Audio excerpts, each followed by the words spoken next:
ഈശോ മിശിഹായ്ക്ക് സ്തുതിയായിരിക്കട്ടെ.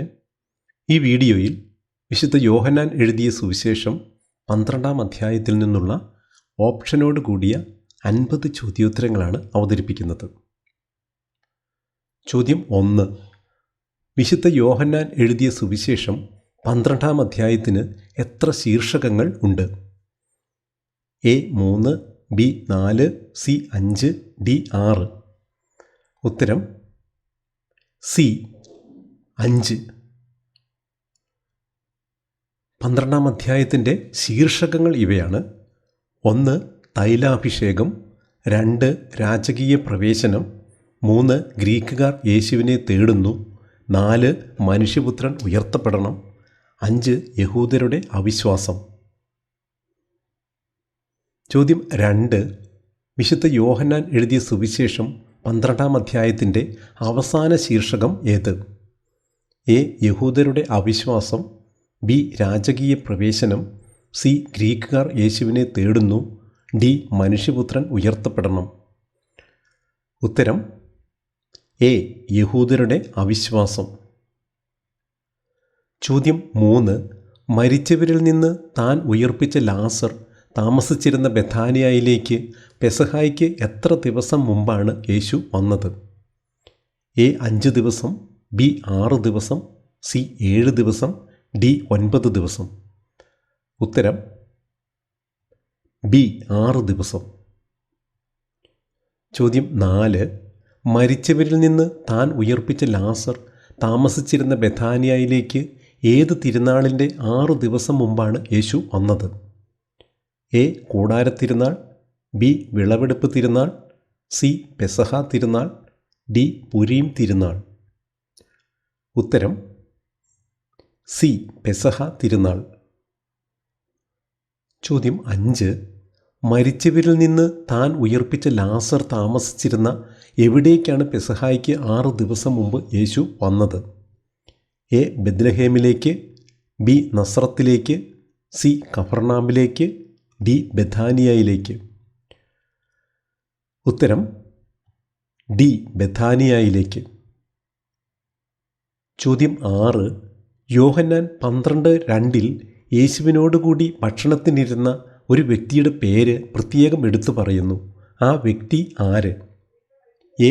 യൂദാസ്കറിയാത്ത, ബി. നിക്കോദേമോസ്, സി. ലാസർ, ഡി. മറിയം. ഉത്തരം സി. ലാസർ. ചോദ്യം 7. മറിയം യേശുവിൻ്റെ പാദങ്ങളിൽ പൂശിയ സുഗന്ധദ്രവ്യത്തിന് 2 വിശേഷണങ്ങൾ കൊടുത്തിട്ടുണ്ട്.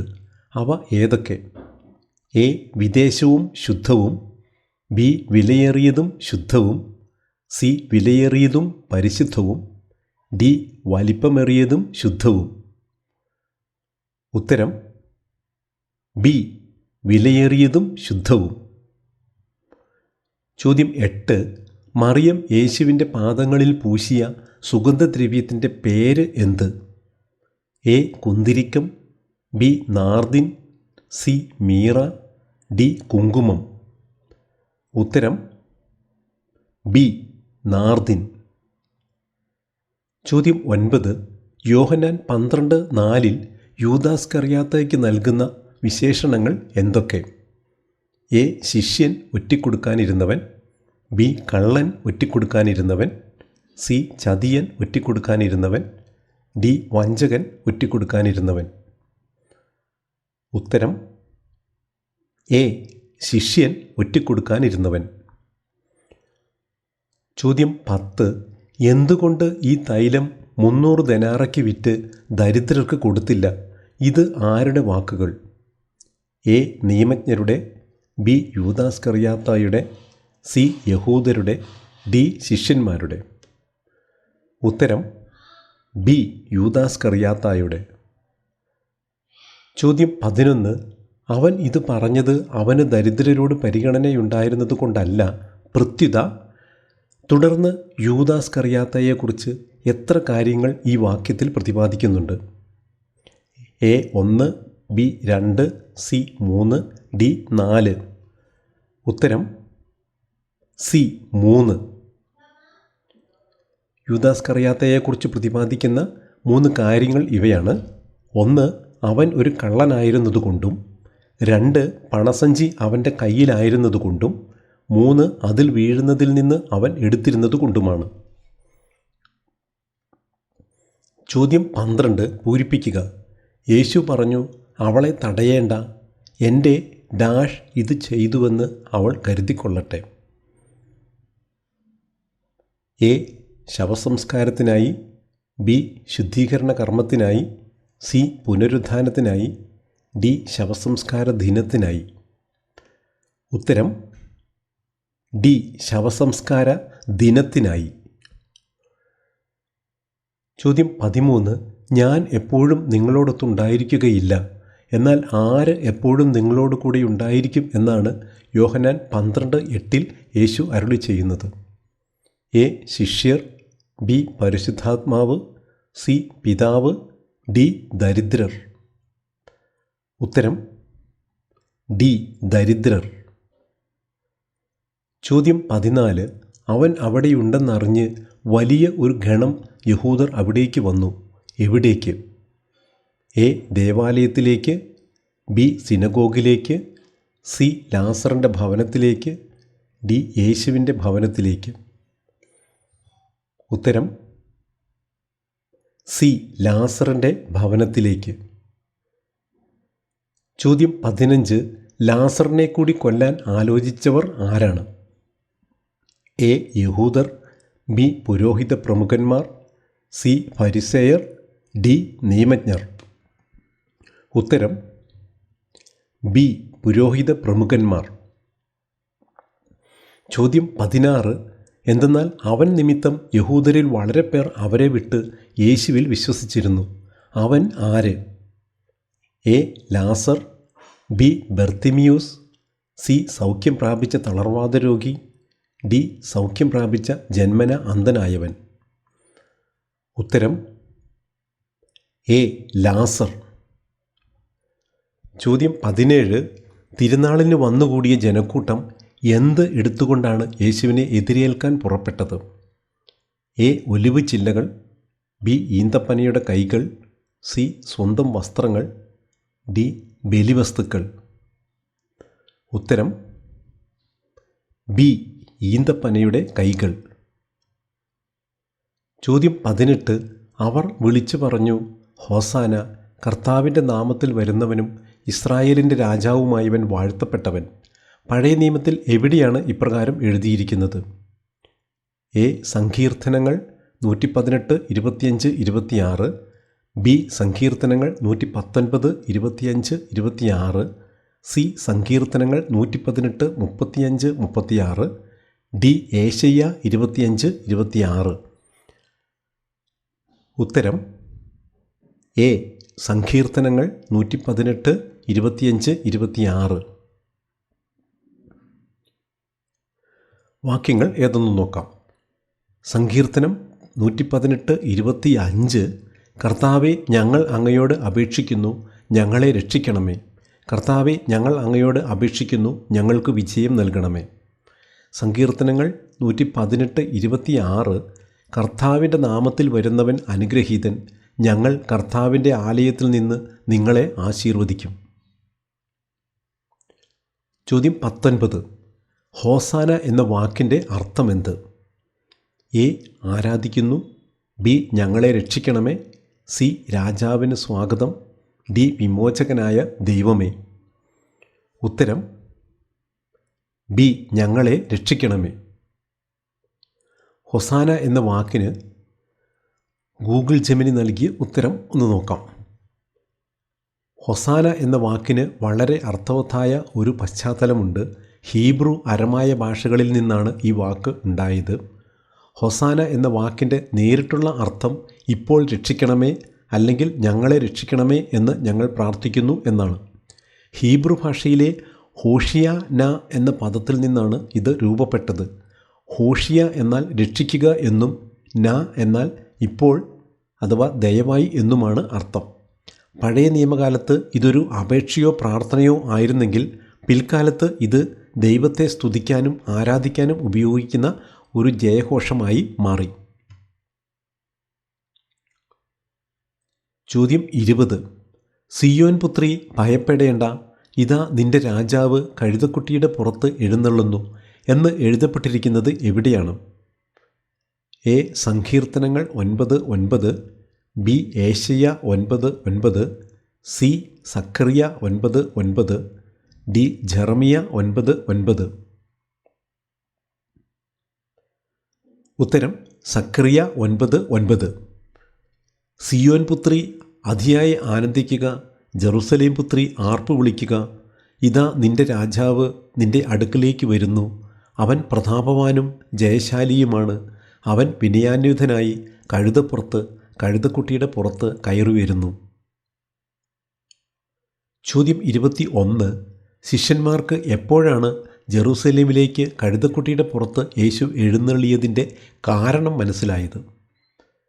എ. യേശുവിനോട് ചോദിച്ചപ്പോൾ, ബി. ചർച്ചകൾക്കൊടുവിൽ, സി. വചനം വായിച്ചപ്പോൾ, ഡി. യേശു മഹത്വം പ്രാപിച്ചപ്പോൾ. ഉത്തരം ഡി. യേശു മഹത്വം പ്രാപിച്ചപ്പോൾ. ചോദ്യം 22. പൂരിപ്പിക്കുക. ലാസറിനെ മരിച്ചവരിൽ നിന്ന് ഉയർപ്പിച്ച അവനോടൊപ്പം ഉണ്ടായിരുന്ന ഡാഷ് അവന് സാക്ഷ്യം നൽകിയിരുന്നു. എ. ശിഷ്യന്മാർ, ബി. സദുക്കായർ, സി. ജനക്കൂട്ടം, ഡി. സ്ത്രീകൾ. ഉത്തരം സി. ജനക്കൂട്ടം. ചോദ്യം 23. അവൻ ഈ അടയാളം പ്രവർത്തിച്ചെന്ന് കേട്ടതുകൊണ്ടുകൂടിയാണ് ജനക്കൂട്ടം അവനെ സ്വീകരിക്കാൻ വന്നത്. ഏത് അടയാളം? എ. അന്ധന് കാഴ്ച നൽകിയ, ബി. ലാസറിനെ ഉയർപ്പിച്ച, സി. കുഷ്ഠരോഗിയെ സൗഖ്യമാക്കിയ, ഡി. അപ്പം വർദ്ധിപ്പിച്ച. ഉത്തരം ബി. ലാസറിനെ ഉയർപ്പിച്ച സംഭവം. ചോദ്യം 24. ആര് ആരോട് പറഞ്ഞു, നമുക്ക് ഒന്നും ചെയ്യാൻ സാധിക്കുന്നില്ലെന്ന് കാണുന്നില്ലേ? നോക്കൂ, ലോകം അവൻ്റെ പിന്നാലെ പോയി കഴിഞ്ഞു. എ. ഫരിസേയർ പരസ്പരം പറഞ്ഞു, ബി. പുരോഹിത പ്രമുഖർ പരസ്പരം പറഞ്ഞു, സി. പുരോഹിത പ്രമുഖർ നിയമജ്ഞരോട് പറഞ്ഞു, ഡി. പുരോഹിത പ്രമുഖർ ഫരിസേയരോട് പറഞ്ഞു. ഉത്തരം എ. ഫരിസേയർ പരസ്പരം പറഞ്ഞു. ചോദ്യം 25. തിരുനാളിൽ ആരാധിക്കാൻ വന്നവരിൽപ്പെട്ട ജനങ്ങളിൽ ഒരു പ്രത്യേക വിഭാഗത്തിൽപ്പെട്ടവരെ സുവിശേഷകൻ എടുത്തു പറയുന്നു. ആരാണ് അവർ? എ. ഗലീലിയർ, ബി. ഗ്രീക്കുകാർ, സി. സമരിയാക്കാർ, ഡി. ഫിനീഷ്യക്കാർ. ഉത്തരം ബി. ഗ്രീക്കുകാർ. ചോദ്യം 26. യേശുവിൻ്റെ ശിഷ്യനായ പീലിപ്പോസ് ഏത് നാട്ടുകാരൻ ആയിരുന്നു? എ. Jerusalem, B. യൂദയായിലെ ബെത്ലഹേം, സി. ഗലീലിയിലെ ബെത്സയിദ, ഡി. സമരിയായിലെ സിക്കാർ. ഉത്തരം സി. ഗലീലിയിലെ ബെത്സയിദ. ചോദ്യം 27. പ്രഭോ, ഞങ്ങൾ യേശുവിനെ കാണാൻ ആഗ്രഹിക്കുന്നു എന്ന് ഗ്രീക്കുകാർ പറഞ്ഞപ്പോൾ പീലിപ്പോസ് ആരെയാണ് സമീപിച്ചത്? എ. പത്രോസിനെ, ബി. അന്ത്രയോസിനെ, സി. യോഹന്നാനെ, ഡി. യാക്കോബിനെ. ഉത്തരം ബി. അന്ത്രയോസിനെ. ചോദ്യം 28. യേശുവിനെ കാണണം എന്ന ഗ്രീക്കുകാരുടെ ആഗ്രഹത്തെ യേശുവിനെ അറിയിച്ചത് ആരാണ്? എ. അന്ത്രയോസും പീലിപ്പോസും, ബി. പത്രോസും പീലിപ്പോസും, സി. അന്ത്രയോസും യോഹന്നാനും, ഡി. അന്ത്രയോസും പത്രോസും. ഉത്തരം എ. അന്ത്രയോസും പീലിപ്പോസും. ചോദ്യം 29. എന്തിനുള്ള സമയമായിരിക്കുന്നു എന്നാണ് യേശു ഗ്രീക്കുകാരോട് പറയുന്നത്? എ. മനുഷ്യപുത്രൻ ക്രൂശിക്കപ്പെടാനുള്ള, ബി. ദൈവപുത്രൻ മഹത്വപ്പെടാനുള്ള, സി. മനുഷ്യപുത്രൻ ഉയർത്തപ്പെടാനുള്ള, ഡി. മനുഷ്യപുത്രൻ മഹത്വപ്പെടാനുള്ള. ഉത്തരം ഡി. മനുഷ്യപുത്രൻ മഹത്വപ്പെടാനുള്ള. ചോദ്യം 30. ഗോതമ്പ് മണി നിലത്ത് വീണ് അഴിയുന്നില്ലെങ്കിൽ അതിന് എന്ത് സംഭവിക്കും എന്നാണ് യേശു അരുളി ചെയ്യുന്നത്? എ. അത് അങ്ങനെ തന്നെ ഇരിക്കും, ബി. അത് ഉണങ്ങിപ്പോകും, സി. അത് അതേപടി ഇരിക്കും, ഡി. അത് നശിച്ചു പോകും. ഉത്തരം സി അത് അതേപടി ഇരിക്കും. ചോദ്യം 31. ഗോതമ്പ് മണി നിലത്ത് വീണ് അഴിയുന്നെങ്കിൽ അതിന് എന്ത് സംഭവിക്കും എന്നാണ് യേശു അരുളി ചെയ്യുന്നത്? എ ഒരു ചെടിയായി വളരും, ബി വളരെ ഫലം പുറപ്പെടുവിക്കും, സി കതിരുകൾ പുറപ്പെടുവിക്കും, ഡി അനേകർക്ക് ഭക്ഷണമായി തീരും. ഉത്തരം ബി വളരെ ഫലം പുറപ്പെടുവിക്കും. ചോദ്യം 32. ഈ ലോകത്തിൽ തൻ്റെ ജീവനെ ദ്വേഷിക്കുന്നവൻ എന്തിലേക്ക് അതിനെ കാത്തു സൂക്ഷിക്കും എന്നാണ് യേശു അരുളി ചെയ്യുന്നത്? എ നിത്യജീവനിലേക്ക്, ബി നിത്യജീവിതത്തിലേക്ക്, സി നിത്യതയിലേക്ക്, ഡി അന്ത്യവിധിയിലേക്ക്. ഉത്തരം എ നിത്യജീവനിലേക്ക്. ചോദ്യം 33. എന്നെ ശുശ്രൂഷിക്കാൻ ആഗ്രഹിക്കുന്നവൻ എന്ത് ചെയ്യണം എന്നാണ് യോഹന്നാൻ 12:26 യേശു പ്രഖ്യാപിക്കുന്നത്? എ എല്ലാം ഉപേക്ഷിക്കണം, ബി എന്നെ അനുഗമിക്കട്ടെ, സി സ്വയം ത്യജിക്കണം, ഡി പാപം വർജിക്കണം. ഉത്തരം ബി എന്നെ അനുഗമിക്കട്ടെ. ചോദ്യം 34. യോഹന്നാൻ 12:27 യേശു തന്നെക്കുറിച്ച് തന്നെ എത്ര കാര്യങ്ങൾ പറയുന്നുണ്ട്? A 2, B 3, C 4, D 5. ഉത്തരം സി 4. യോഹന്നാൻ 12:27 യേശു തന്നെക്കുറിച്ച് തന്നെ പറയുന്ന 4 കാര്യങ്ങൾ ഏവയെന്ന് നോക്കാം. 1. എൻ്റെ ആത്മാവ് അസ്വസ്ഥമായിരിക്കുന്നു. 2. ഞാൻ എന്തു പറയേണ്ടു? 3. പിതാവേ, ഈ മണിക്കൂറിൽ നിന്ന് എന്നെ രക്ഷിക്കണമേ. 4. അല്ല, ഇതിനു വേണ്ടിയാണല്ലോ ഈ മണിക്കൂറിലേക്ക് ഞാൻ വന്നത്. ചോദ്യം 35. യോഹന്നാൻ 12:28 മഹത്വം എന്ന വാക്ക് എത്ര തവണ ഉപയോഗിക്കുന്നുണ്ട്? A 2, B 3, C 4, D 5. ഉത്തരം ബി 3. യോഹന്നാൻ 12:28 മഹത്വം എന്ന വാക്ക് ഉപയോഗിക്കുന്നത് എവിടെയൊക്കെയെന്ന് നോക്കാം. പിതാവേ, അങ്ങയുടെ നാമത്തെ മഹത്വപ്പെടുത്തണമേ. അപ്പോൾ സ്വർഗത്തിൽ നിന്ന് സ്വരമുണ്ടായി, ഞാൻ മഹത്വപ്പെടുത്തിയിരിക്കുന്നു, ഇനിയും മഹത്വപ്പെടുത്തും. ചോദ്യം 36. സ്വർഗത്തിൽ നിന്ന് ഒരു സ്വരമുണ്ടായപ്പോൾ ചിലർ ഒരു ദൂതൻ അവനോട് സംസാരിച്ചു എന്ന് പറഞ്ഞപ്പോൾ മറ്റൊരു കൂട്ടർ പറഞ്ഞതെന്താണ്? എ പിതാവ് അവനോട് സംസാരിച്ചു, ബി മോശ അവനോട് സംസാരിച്ചു, സി ഏലിയ അവനോട് സംസാരിച്ചു, ഡി ഇടിമുഴക്കമുണ്ടായി. ഉത്തരം ഡി ഇടിമുഴക്കമുണ്ടായി. ചോദ്യം 37. യേശു പറഞ്ഞു, ഈ സ്വരമുണ്ടായത് എനിക്ക് വേണ്ടിയല്ല, പിന്നെ ആർക്ക് വേണ്ടിയാണ്? എ ജനങ്ങൾക്ക് വേണ്ടി, ബി വിശ്വസിക്കുന്നവർക്ക് വേണ്ടി, സി നിങ്ങൾക്ക് വേണ്ടി, ഡി അവിശ്വാസികൾക്ക് വേണ്ടി. ഉത്തരം സി നിങ്ങൾക്ക് വേണ്ടി. ചോദ്യം 38. ഞാൻ ഭൂമിയിൽ നിന്ന് ഉയർത്തപ്പെടുമ്പോൾ എല്ലാ മനുഷ്യരെയും എവിടേക്ക് ആകർഷിക്കും എന്നാണ് യേശു യോഹന്നാൻ 12:32 പ്രഖ്യാപിക്കുന്നത്? എ പിതാവിങ്കലേക്ക്, ബി എന്നിലേക്ക്, സി ദൈവത്തിലേക്ക്, ഡി സ്വർഗത്തിലേക്ക്. ഉത്തരം ബി എന്നിലേക്ക്. ചോദ്യം 39. ക്രിസ്തു എന്നേക്കും നിലനിൽക്കുന്നു എന്നാണല്ലോ നിയമത്തിൽ ഞങ്ങൾ കേട്ടിട്ടുള്ളത്? യോഹന്നാൻ 12:34. പഴയ നിയമത്തിൽ എവിടെയാണ് ഇതുള്ളത്? എ സങ്കീർത്തനങ്ങൾ 110:4, ഏശയ്യ 9:7, B Ezekiel 37:25, C Daniel 7:14, D മുകളിൽ പറഞ്ഞവയെല്ലാം. ഉത്തരം ഡി മുകളിൽ പറഞ്ഞിട്ടുള്ളവ എല്ലാം.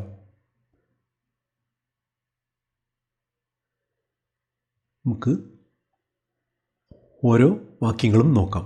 സങ്കീർത്തനം 110:4 ഇപ്രകാരം പറയുന്നു: കർത്താവ് ശപഥം ചെയ്തു, മെൽക്കിസെദെക്കിൻ്റെ ക്രമമനുസരിച്ച് നീ എന്നേക്കും പുരോഹിതനാകുന്നു, അതിന് മാറ്റമുണ്ടാവുകയില്ല. ഏശയ്യ 9:7 പറയുന്നു: ദാവീദിൻ്റെ സിംഹാസനത്തിലും അവൻ്റെ രാജ്യത്തിലും അവൻ്റെ ആധിപത്യം നിസീമമാണ്, അവൻ്റെ സമാധാനം അനന്തവും, നീതിയിലും ധർമ്മത്തിലും എന്നേക്കും അത് സ്ഥാപിച്ച് പരിപാലിക്കാൻ തന്നെ. സൈന്യങ്ങളുടെ കർത്താവിൻ്റെ തീക്ഷ്ണത ഇത് നിറവേറ്റും. എസെക്കിയേൽ 37:25 ഇപ്രകാരം പറയുന്നു: ഞാൻ എൻ്റെ ദാസനായ യാക്കോബിന് കൊടുത്തതും നിങ്ങളുടെ പിതാക്കന്മാർ അധിവസിച്ചതുമായ ദേശത്ത് അവർ വസിക്കും. അവരും അവരുടെ സന്തതി പരമ്പരയും ആ ദേശത്ത് നിത്യമായി വസിക്കും. എൻ്റെ ദാസനായ ദാവീദ് എന്നേക്കും അവരുടെ രാജാവായിരിക്കും. ദാനിയേൽ 7:14 ഇപ്രകാരം പറയുന്നു: എല്ലാ ജനപദങ്ങളും ഭാഷക്കാരും അവനെ സേവിക്കേണ്ടതിന് ആധിപത്യവും മഹത്വവും രാജത്വവും അവന് നൽകി. അവൻ്റെ ആധിപത്യം ശാശ്വതമാണ്, അത് ഒരിക്കലും ഇല്ലാതാവുകയില്ല. അവൻ്റെ രാജത്വം അനശ്വരമാണ്. ചോദ്യം 40 പൂരിപ്പിക്കുക. ഡാഷ് നടക്കുന്നവൻ താൻ എവിടേക്കാണ് പോകുന്നതെന്ന് അറിയുന്നില്ല. എ ഇരുളിൽ, ബി അഹങ്കാരത്തിൽ, സി തന്നിഷ്ടമനുസരിച്ച്, ഡി അന്ധകാരത്തിൽ. ഉത്തരം ഡി അന്ധകാരത്തിൽ. ചോദ്യം 41 എന്തിനു വേണ്ടിയാണ് നിങ്ങൾക്ക് പ്രകാശമുള്ളപ്പോൾ അതിൽ വിശ്വസിക്കുവിൻ എന്ന് യേശു അരുളി ചെയ്തത്? എ പ്രകാശത്തിൻ്റെ മക്കളാകേണ്ടതിന്, ബി ദൈവത്തിൻ്റെ മക്കളാകേണ്ടതിന്, സി അന്ധകാരത്തിൻ്റെ മക്കളാകാതിരിക്കേണ്ടതിന്, ഡി പിശാചിൻ്റെ മക്കളാകാതിരിക്കേണ്ടതിന്. ഉത്തരം എ പ്രകാശത്തിൻ്റെ മക്കളാകേണ്ടതിന്. ചോദ്യം 42 കർത്താവെ, ഞങ്ങളുടെ സന്ദേശം ആര് വിശ്വസിച്ചു? കർത്താവിൻ്റെ ഭുജം ആർക്കാണ് വെളിപ്പെട്ടത്? യോഹന്നാൻ 12:38. ഏശയ്യായുടെ പുസ്തകത്തിൽ എവിടെയാണ് ഇതുള്ളത്? എ ഏശയ്യ 35:1, ബി ഏശയ്യ 43:11, സി ഏശയ്യ 53:1, ഡി ഏശയ്യ 53:11. ഉത്തരം സി ഏശയ്യ 53:1. നമ്മൾ കേട്ടത് ആര് വിശ്വസിച്ചു? കർത്താവിൻ്റെ കരം ആർക്ക് വെളിപ്പെട്ടിട്ടുണ്ട്? ചോദ്യം 43 അവർ തങ്ങളുടെ കണ്ണുകൾ കൊണ്ട് കാണുകയും ഹൃദയം കൊണ്ട് ഗ്രഹിക്കുകയും അങ്ങനെ അവർ എന്നിലേക്ക് തിരിഞ്ഞ് ഞാൻ അവരെ സുഖപ്പെടുത്തുകയും ചെയ്യാതിരിക്കേണ്ടതിന് അവിടുന്ന് അവരുടെ കണ്ണുകളെ അന്ധമാക്കുകയും ഹൃദയത്തെ കഠിനമാക്കുകയും ചെയ്തു. ഏശയ്യയുടെ പുസ്തകത്തിൽ എവിടെയാണ് ഇതുള്ളത്? എ ഏശയ്യ 4:10, ബി ഏശയ്യ 5:10, സി ഏശയ്യ 6:10, ഡി ഏശയ്യ 7:10. ഉത്തരം സി ഏശയ്യ 6:10. ഏശയ്യ 6:10 ഇപ്രകാരം പറയുന്നു: അവർ കണ്ണുകൊണ്ട് കാണുകയും ചെവി കൊണ്ട് കേൾക്കുകയും ഹൃദയം കൊണ്ട് ഗ്രഹിക്കുകയും അങ്ങനെ മാനസാന്തരപ്പെട്ട് സൗഖ്യം പ്രാപിക്കുകയും ചെയ്യാതിരിക്കേണ്ടതിന് അവരുടെ ഹൃദയങ്ങളെ കഠിനമാക്കുകയും ചെവികളെ മന്ദീഭവിപ്പിക്കുകയും കണ്ണുകളെ അന്ധമാക്കുകയും ചെയ്യുക. ചോദ്യം 44 യേശുവിൽ വിശ്വസിച്ചിരുന്ന അധികാരികളിൽ പോലും ദൈവത്തിൽ നിന്നുള്ള മഹത്വത്തേക്കാൾ അധികം എന്താണ് അഭിലഷിച്ചിരുന്നത്? എ സമ്പത്തിൽ, ബി മനുഷ്യരുടെ പ്രശംസ, സി അധികാരത്തിൽ, ഡി മനുഷ്യരുടെ പ്രീതി. ഉത്തരം ബി മനുഷ്യരുടെ പ്രശംസ. ചോദ്യം 45 എന്നെ കാണുന്നവൻ ആരെ കാണുന്നു എന്നാണ് യേശു പ്രഖ്യാപിക്കുന്നത്? എ എന്നെ അയച്ചവനെ, ബി പിതാവിനെ, സി സൃഷ്ടാവിനെ, ഡി ദൈവത്തെ. ഉത്തരം എ എന്നെ അയച്ചവനെ. ചോദ്യം 46 ഞാൻ വന്നിരിക്കുന്നത് ലോകത്തെ വിധിക്കാനല്ല, മറിച്ച് എന്തിനെന്നാണ് യേശു പ്രഖ്യാപിക്കുന്നത്? എ നേർവഴിക്ക് നടത്താനാണ്, ബി സത്യത്തിന് സാക്ഷ്യം നൽകാൻ, സി ലോകത്തിന് ജീവൻ നൽകാൻ, ഡി രക്ഷിക്കാനാണ്. ഉത്തരം ഡി രക്ഷിക്കാനാണ്. ചോദ്യം 47 പൂരിപ്പിക്കുക. അവിടുത്തെ കൽപ്പന ഡാഷ് ഞാൻ അറിയുന്നു. എ അനുസരിക്കാനുള്ളതാണെന്ന്, ബി ജീവൻ നൽകുന്നതാണെന്ന്, സി നിത്യജീവനാണെന്ന്, ഡി സത്യമാണെന്ന്. ഉത്തരം സി നിത്യജീവനാണെന്ന്. ചോദ്യം 48 അധ്യായവും വാക്യവും ഏത്? ദൈവത്തിൽ നിന്നുള്ള മഹത്വത്തേക്കാൾ അധികം മനുഷ്യരുടെ പ്രശംസ അവർ അഭിലഷിച്ചു. എ യോഹന്നാൻ 12:13, യോഹന്നാൻ 12:23, സി യോഹന്നാൻ 12:33, ഡി യോഹന്നാൻ 12:43. ഉത്തരം ഡി യോഹന്നാൻ 12:43. ചോദ്യം 49. അധ്യായവും വാക്യവും ഏത്? ദരിദ്രർ എപ്പോഴും നിങ്ങളോട് കൂടെയുണ്ട്, ഞാൻ എപ്പോഴും നിങ്ങളോടൊത്തുണ്ടായിരിക്കുകയില്ല. എ. യോഹന്നാൻ 12:7, ബി. യോഹന്നാൻ 12:8, സി. യോഹന്നാൻ 12:9, ഡി. യോഹന്നാൻ 12:10. ഉത്തരം ബി. യോഹന്നാൻ 12:8. ചോദ്യം 50. അധ്യായവും വാക്യവും ഏത്? നിങ്ങൾ പ്രകാശത്തിൻ്റെ മക്കളാകേണ്ടതിന് നിങ്ങൾക്ക് പ്രകാശമുള്ളപ്പോൾ അതിൽ വിശ്വസിക്കുവിൻ. എ. യോഹന്നാൻ 12:16, ബി. യോഹന്നാൻ 12:18, സി. യോഹന്നാൻ 12:34, ഡി. യോഹന്നാൻ 12:36. ഉത്തരം ഡി. യോഹന്നാൻ 12:36. ഈ സെറ്റിലെ അവസാന ചോദ്യം വചനം എഴുതുക. യോഹന്നാൻ 12:24. ഉത്തരം സത്യം സത്യമായി ഞാൻ നിങ്ങളോട് പറയുന്നു, ഗോതമ്പ് മണി നിലത്ത് വീണ് അഴിയുന്നില്ലെങ്കിൽ അത് അതേപടി ഇരിക്കും, അഴിയുന്നെങ്കിലോ അത് വളരെ ഫലം പുറപ്പെടുവിക്കും. Thanks for watching. All the best. കർത്താവായ യേശുവിൻ്റെ കൃപ നാം ഓരോരുത്തരോടും കൂടി ഉണ്ടായിരിക്കട്ടെ. ആമേൻ.